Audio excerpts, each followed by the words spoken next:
नमस्कार मित्रांनो, मी आदित्य शिंदे. तर मी पहिली तुमचे सर्वांचे माफी मागणार आहे कारण की काही दिवस झाले आम्ही ब्लॉग काढला नव्हता. तर बघा आज नाईटचा ब्लॉग मी काढणार आहे. तर आपल्या गावदेवीच्या मंदिरात आज पौत्र पौर्णिमा आहे, उद्या आमची गावदेवीची. तर आज आमच्या गावदेवीच्या मंदिरामध्ये जागर असतो आदल्या रात्रीला. त्या जागराची मी तुम्हाला व्हिडिओ दाखवणार आहे आणि गावाकडे कशी पौत्र पौर्णिमा केली जाते ते मी तुम्हाला ह्या व्हिडिओमध्ये दाखवणार आहे. तर चला आपण आता मंदिरात जाणार आहोत.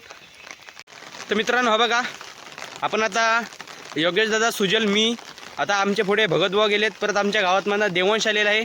आम्ही असे 4-5 जण आहोत. अजून आपल्या गावातले काही 2-3 जण येणार आहेत. असे आम्ही जाणार आहोत पौत्र पौर्णिमेला. तर बघा रोडने जाताना आपले सुजल दादा, वर्षे योगेश दादा कसे रील्सवरती नाचत आहेत. तर चला आपण आता मंदिरात जाऊया. तर मित्रांनो, हा जो रोड आहे तो हा सरळ रोड जातो कोतवाल, कुडपण, मिनी महाबळेश्वर. हा आमचा छोटासा हायवे आहे. आणि बघा या रोडला छोटीशी गाडी जात आहे. रात्री नाईटला गाड्या चालू असतात. तर मित्रांनो, हे बघा या परसुळेमधल्या गाड्या आहेत हरिपाठासाठी गेलेल्या खाली काही गावामध्ये. आज शनिवार, श्रावणी शनिवार आहे. तर बघा रात्रीचा कसा वातावरण असतो ते पण तुम्ही बघू शकता. सगळीकडे अंधार. आणि आपले योगेश दादा आणि सुजल दादा चाललेले आहेत. तर चला आपण हलूया, मंदिरात जाऊया.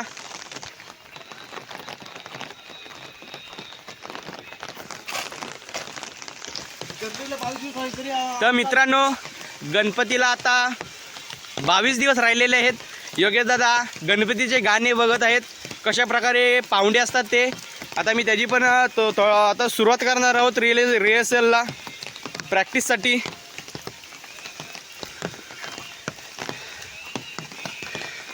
आणि मी तुम्हाला आत्तापासून दाखवणार आहे.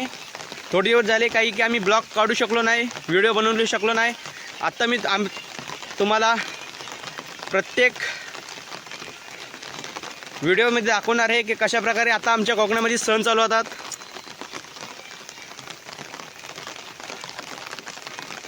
आता आपण थोडे जवळ आलेलो आहेत आणि काही दिवसांनी म्हणजे आता 22 दिवस राहिले, बघता बघता दिवस जाणार आहेत.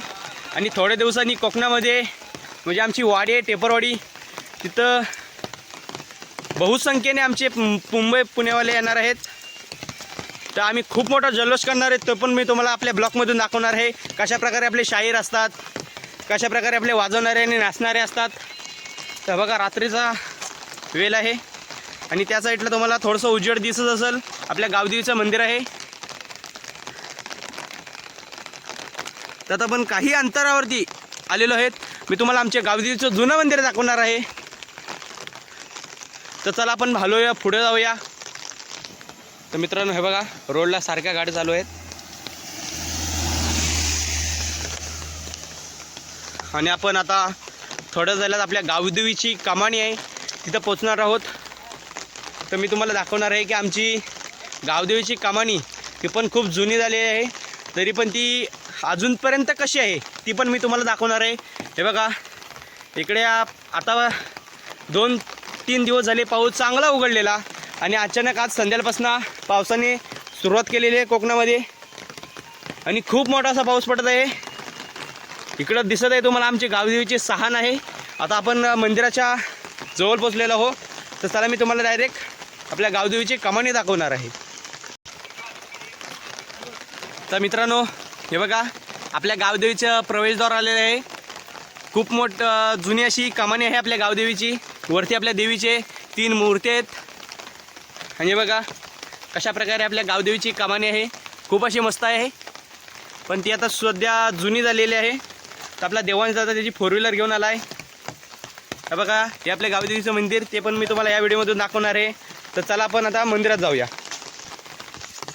तर मित्रांनो, हा बघा आता आपण गावदेवीच्या मंदिरामध्ये आलेलो आहेत. हा बघा आमचा गावदेवीचा खूप असा जुना मंदिर आहे आणि याचा खूप मोठा असा इतिहास पण आहे. ते मी तुम्हाला थोड्या व्हिडिओमधून नंतर सांगणार आहे.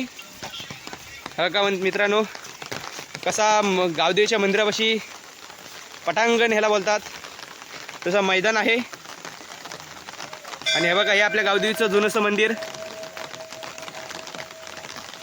चला आपण मंदिरात जाऊया.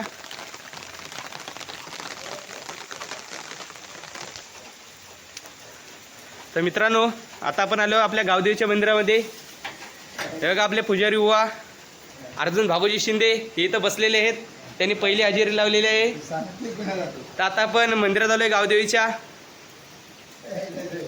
हे बघा शंकराची पिंड आहे. इथं दर सोमवारी श्रावणी सोमवार केला जातो. आणि आपण आता आपल्या गावदेवीच्या मंदिरामध्ये आलेलो आहे. बघा आतना बघू शकतात की जुना मंदिर कशा प्रकारे असतो. पूर्ण लाकडाचा बांधलेला आहे. आणि आपले गावदेवी हे पण तुम्ही बघू शकतात. आता आपण इथं जागर करणार आहोत. अजून गावातले आपल्या 2-4 लोक यायचे बाकी आहेत.